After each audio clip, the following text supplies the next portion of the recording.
علامہ صاحب یہ جو عاشور کے دن کا روزہ رکھا جاتا ہے اس کی کیا شرعی حیثیت ہے؟ اور میں چاہوں گا آپ دونوں بتا دیں، آپ کے ہاں کیا ہے اور اہل سنت کے ہاں کیا ہے، کیا یہ مشترک ہے؟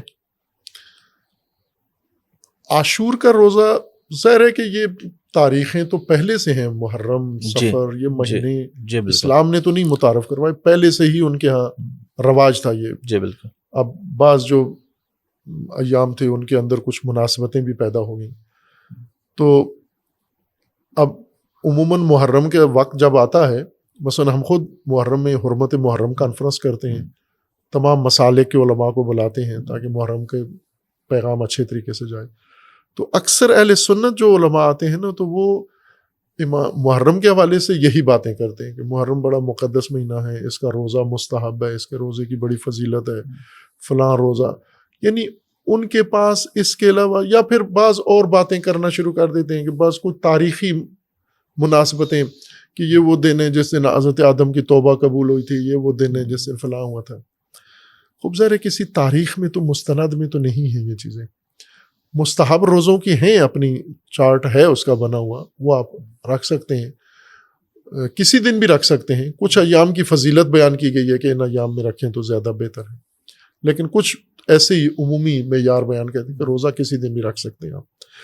لیکن عاشور کے روزے کے بارے میں خصوصیت کے ساتھ یہ ہے کہ اس عاشور کی پہچان اب آج کے زمانے میں یا اسلام میں وہ امام حسین علیہ السلام کی شہادت کے عنوان سے ہے، باقی کوئی عنوان عاشور کی پہچان نہیں ہے. اگر فرض کریں یہ تھے بھی، یہ مسائل جو ثابت شدہ نہیں ہیں، اگر برفرض تھے بھی تو یہ وہ ثانوی فرعی چیزیں تھیں کہ کبھی بھی امت میں اہتمام عاشور کے روزے کا خلفاء کے زمانے میں کرتے تھے. حضرت عمر کتنے عاشور کے روزے رکھے، حضرت ابوبکر نے کتنے روزے رکھے، باقی صحابہ عاشور کے روزے میں کیا انتظام اہتمام کرتے تھے، رکھتے تھے. رسول اللہ بھی روزہ رکھتے تھے، مختلف ایام میں رکھتے تھے. لیکن جب سے عاشور کا واقعہ ہوا ہے تو اس کے بعد سے بنو امیہ نے شکرانے کا روزہ شروع کیا. یہ روزہ جو عاشور کا زیادہ پرچار ہوا ہے، زیادہ ہائی لائٹ ہوا ہے، یہ بنو امیہ کے شکرانے کا روزہ متعارف ہوا تھا کہ ساری امت روزہ رکھے.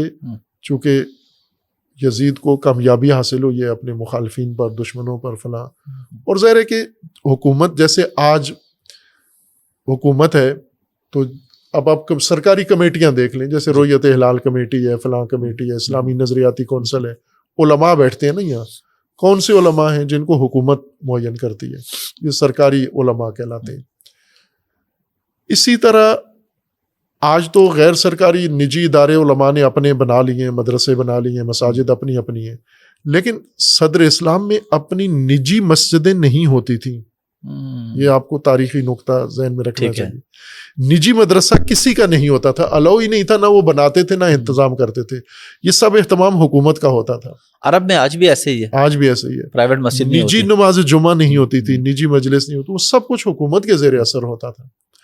اب جب بنو امیہ کے زمانے میں سب کچھ حکومتی اس پر ہوتا ہے، یعنی خطبہ دینے والا خطیب وہ سرکاری خطیب ہے، اس کو وظیفہ ملتا ہے بیت المال سے، اور خطبہ وہ لکھا ہوا، یعنی اس کو باقاعدہ شاہی فرمان جاری ہوتا تھا کہ اس خطبہ جمعہ میں یہ چیز. پہلے وہ خطبہ شروع کرتے تھے خلیفہ کے نام سے، یہ آپ تاریخ پڑھ لیں، خلفاء کے نام کے خطبے، خلفاء کے نام کے سکے، خلفاء کے نام کے فلاں چیزیں، اور جتنی تعیناتیاں ہوتی تھیں وہ ساری حکومت کرتی تھی، خلفاء کرتے تھے، اور ان کو احکامات بھی دیتے تھے. میں ایک مثال مثلا آپ کو دیتا ہوں، بہت دلچسپ ہے، اس کو غور کریے گا. اس میں عمر ابن عبد العزیز جو بڑی شخصیت بنو امیہ کے خاندان میں، امام جعفر صادق علیہ السلام کا فرمانا ہے کہ یہ مومن آل فرعون ہے. جس طرح وہ قرآن میں آیا ہے نا کہ آل فرعون میں جو دشمن موسیٰ تھے، ایک مومن تھا جس نے آ کے موسیٰ کو آگاہ کیا تھا کہ بھاگ جاؤ یہاں سے، تیاریاں ہو رہی ہیں تمہارے لیے، جا رجل من اقصى المدینہ. وہ امام جعفر صادق علیہ السلام فرماتے ہیں یہ مومن آل فرعون کی طرح ہے. یہ بنو امیہ میں عمر ابن عبد العزیز بڑی غنیمت شخصیت ہے، جنہوں نے آ کے بنو امیہ کا سارا نظام حکومتی رد و بدل کر دیا. انہوں نے کہا تھا کہ جمع کراؤ ورنہ میں خود لے لوں گا تم سے جو کچھ تھا بیت المال سے. اور سب سے بڑا جو انہوں نے ایک کام کیا کہ عمر ابن عبد العزیز کے زمانے تک امیر المومنین پر سرکاری حکم نامے کے تحت لعنت ہوتی تھی. جمعے کے خطبے میں. یہ آپ اہل سنت کی کتابوں میں دیکھیں. تو یہ حضرت سرکاری عمر بن عبدالعزیز نے روکا یہ سلسلہ. عمر ابن عبدالعزیز نے روکا, انہوں نے بند کیا کہ یہ جرم ہے اور حرام ہے. پھر وہ خود کہتے ہیں کہ میں چھوٹا تھا اور میرا والد عبدالعزیز یہ مدینہ کا حاکم تھا, والی تھا, اور جمعہ بھی پڑھاتا تھا مسجد النبی میں, اور میں چھوٹا تھا اس وقت, والد کے خطبے میں بیٹھتا تھا. تو والد کہا کہ میرا والد بہت فصیح بلیغ خطیب تھا, اور جب وہ خطبہ دیتے چونکہ ہر جمعے میں یہ لعنت کرنا ضروری ہوتا تھا بنو امیہ کے حکم کے مطابق, تو جب وہ اس مرحلے پہ پہنچتا تھا امیر المومنین کو لعن طعن کرنے پہ, تو عمر ابن عبدالعزیز کہتے ہیں کہ میرے والد کی زبان لڑکھڑا جاتی تھی, جیسے لکنت ہو جاتی ہے کسی کو, اس طرح اتنا فصیح بلیغ خطیب لڑکھڑا جاتا تھا. تو کہا ایک دن میں نے اپنے والد سے پوچھا کہ آپ باقی حصہ خطبے کا اتنا فصاحت و بلاغت سے دیتے ہو, اس جگہ پہنچ کے لرز کیوں جاتے ہو؟ تو انہوں نے کہا کہ میں کیسے میری زبان سے لعنت نکلے جس شخص کے بارے میں نے خود سنا ہے کہ وہ راوی کا نام بتایا کہ فلاں سے میں نے سنا ہے, سعد ابن وقاص سے, ظاہر انہوں نے کہا کہ سعد ابن وقاص سے جب معاویہ نے پوچھا کہ تم لعنت کیوں نہیں کرتے, سارے لوگ میرے کہنے پہ لعنت کرتے, تم کیوں نہیں کرتے لعنت, یہ اہل سنت کی کتابوں میں ہے. تو انہوں نے کہا کہ میں کیسے لعنت کروں کہ اگر میں نے 3 چیزیں رسول اللہ سے نہ سنی ہوتی تو پھر تو کرتا, لیکن یہ 3 چیزوں میں سے ایک بھی اگر ہوتی تو کافی تھی ہمارے لیے, ہم اس ہستی کو لعنت کریں جس کے بارے میں رسول اللہ نے یہ فرمایا تھا, تو کیسے کروں؟ تو عمر ابن عبدالعزیز کہتے ہیں میرے والد نے جب یہ کہا تو رو پڑے, کہا یہ کیسا دور ہے کہ ہمیں کیا کروایا جا رہا ہے جیسے ہم سے.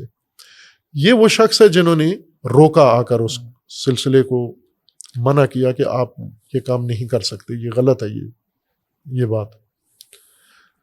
خوب یہ آ کر انہوں نے اصلاح کی بنو امیہ کے اس دور میں, اور سب کچھ, اور انہوں نے 2 سال میرے خیال میں حکومت کرنے دی, مار دیا انہوں نے اس کو, لیکن انہوں نے سب کچھ بدل کے رکھ دیا, بالکل انقلاب لا اس کے اندر. تو ان کے اقدامات ہیں, اور یا وہ دیکھیں آپ تو پتہ چلتا ہے کہ یہ سرکاری علماء, یہ درباری علماء, یہ حکومتی ایما پر خطبے دیتے تھے ہر جگہ. یعنی آج کل کی طرح نہیں ہے کہ 2 حصوں میں چیزیں بٹ گئی ہیں, پرائیویٹ شعبہ بھی بن گیا ہے اور سرکاری بھی ہے. جیسے مسجدیں, اوقاف کی بھی مسجدیں ہیں جہاں سرکاری خطبہ ہیں, اور آزاد مساجد بھی ہیں جہاں عام یا سرکاری اسکول بھی ہیں اور پرائیویٹ یونیورسٹیاں بھی ہیں. آج دونوں ہمارے پاس نمونے ہیں, ماڈل ہیں, لیکن پہلے ایسے نہیں تھا, صرف سرکاری تھی, تمام علماء سرکاری اس پر ہوتے تھے. اور یہ روایات میں ہے کہ بنو امیہ نے 4,000 راوی سرکاری طور پر تنخواہ پہ رکھے ہوئے تھے جو بنو امیہ کے آرڈر پر روایتیں بناتے تھے, اور 9,000 خطیب تنخواہ لیتے تھے ماہانہ بیت المال سے, اور بنو امیہ کے چیزیں پرچار کرتے تھے. تو عاشور کا جو روزہ ہے یہ بنو امیہ نے پرچار کروایا ہے. یعنی پہلے عاشور کے واقعہ سے پہلے یہ عام دنوں کی طرح ایک دن تھا, اس میں کوئی وہ جو فضیلت بیان کی جاتی ہے یہ بنو امیہ نے ترویج کروائی ہے. اور آج پاکستان میں یعنی عمر ابن عبدالعزیز نے روکا تھا کہ یہ نہ کرو, پھر پاکستان میں وہ چیزیں شروع ہو گئی ہیں. جتنی چیزیں عمر ابن عبدالعزیز نے منع کروائی تھیں وہ ساری پاکستان میں رواج دے دی گئی ہیں. یعنی 2 خطرے میں ہمیشہ بیان کرتا ہوں, 2 مسلک کو حاصل ہیں, کو لاحق ہیں. ایک شیعہ کو خطرہ لاحق ہے غالیوں کی طرف سے, ایک سنیوں کو خطرہ لاحق ہے ناصبیوں کی طرف سے. اور ناصبیت یعنی اہل البیت کے ساتھ بغض, اس بغض کے 2 طریقے ہیں. ایک یہ کہ آپ جیسے بنو امیہ کرواتے تھے, مولا علی کا نام لے کے لعن طعن کرواتے تھے, یا قتل و غارت کرواتے تھے, حجاج ابن یوسف, بصر ابن ابی ارطاط و فلاں فلاں, یہ ان کے باقاعدہ سرکاری لوگ تھے جو قتل عام کرتے تھے اہل البیت کا اور ان کے پیروکاروں کا. دوسرا یہ طریقہ ہے کہ آپ اہل البیت کے دشمنوں کو ہائی لائٹ کرو زیادہ. آپ جتنا دشمنان اہل البیت کو, مثلا جیسے ابھی آپ نے بھی سنا ہے وہ بیان کے ایک شخص, سنیت کے لیے کتنا بڑا چیلنج آ گیا ہے کہ وہ کہہ رہا ہے کہ صحابہ کا دفاع کرنا ہے تو یزید کا دفاع کرو آپ. ہوں. یعنی یزید کو اس نے دروازہ بنایا ہے گیٹ صحابہ کے لیے. کتنا برا کام کیا یزید اس نے نے تو ظلم کیا، بہت بڑا ظلم کیا. صحابہ پر. اس سے زیادہ بڑا ظلم صحابہ نہیں ہو کی سکتا. محبت بھی لازم ہے اور اہل بیت کی محبت بھی لازم ہے، دونوں کے بغیر ایمان مکمل نہیں ہے. تو وہ عاشور کا روزہ جو ہے نا، وہ اس واقعہ کربلا کے بعد تو یہ سنت بنو امیہ بن گئی ہے. اس وجہ سے شیعہ اس روزے کو جائز نہیں سمجھتے. یہ وجہ. علامہ صاحب بہت شکریہ آپ کے وقت کا، بڑی تفصیلی نشست رہی. آپ ماشاءاللہ شیعہ میں بھی مقبول ہیں اور اہل سنت کی میرے خیال آپ زیادہ مقبول ہیں. اپنے لوگ تو آپ سے کچھ ناراض بھی رہتے ہیں. تو لاسٹ پہ میں چاہوں گا آپ کو میسج ہماری امت کو، شیعوں کو، سنیوں کو، پوری امت مسلمہ کو کوئی پیغام دیجیے پلیز. ہم دعا کرتے ہیں، آرزو کرتے ہیں کہ اللہ تبارک و تعالیٰ کم از کم پاکستان میں، یہ میری آرزو ہے کہ ایک تو اس ساری ملت پاکستان کو اللہ تبارک و تعالیٰ شعور عطا کرائے، بیداری عطا فرمائے، وحدت و الفت و محبت کی بنیاد پر یہ آپس میں قریب ہوں. آمین. اور اسی سے ہم اپنا یہ اجڑتا ہوا ملک، اس کو بھی سہارا دیں. اور یہ جو قومی ہمارا وقار پوری دنیا میں مجروح ہے، اس وقار کو ہم بحال کریں. اور اللہ کے دین کے فرائض جو متروک ہیں ہم نے چھوڑ دیے ہیں اور ہم ثانوی چیزوں میں لگے ہوئے ہیں، ان چیزوں کو چھوڑ کے ثانوی چیزوں کو، جو فرائض الہی ہیں، اور سب سے بڑا فریضہ اللہ کا جو ہمارے سروں پر قائم ہے، ہماری گردنوں پر، وہ اقامت دین کا فریضہ ہے، نظام دین قائم کرنا. ابھی ہم اس طرف رخ بھی نہیں کیا. ہم ابھی صرف رسومات دین انجام دے رہے ہیں اور عبادات دین انجام دے رہے ہیں. نظام دین کی طرف نام ہی نہیں لیتے ہم. تو یہ میری آرزو ہے کہ یہ نسل اتنی آگاہ ہو جائے. آپ لوگوں کا بہت اہم کردار ہے جو آپ لوگوں کی آگاہی کے لیے ایک بنیاد بنائی ہوئی ہے. اللہ آپ کو بھی توفیق دے، اور آپ جیسے دیگر جو حضرات ہیں جنہوں نے یہ پلیٹ فارم بنائے ہوئے ہیں، کہ وہ اس نسل کو اور اس قوم کو تیار کریں اس کے لیے کہ آپ کا اصل فریضہ اقامت دین ہے. اور اللہ وہ دن دکھائے انشاءاللہ. انشاءاللہ. آمین. بہت بہت شکریہ. آپ کا بھی شکریہ، آپ تشریف لائے ہیں یہاں پر، اور دعا کرتے ہیں آپ کے لیے، آپ کی ساری ٹیم کے لیے. اللہ ان کو بھی جزائے خیر دیں. آمین. جزاک اللہ. شکریہ.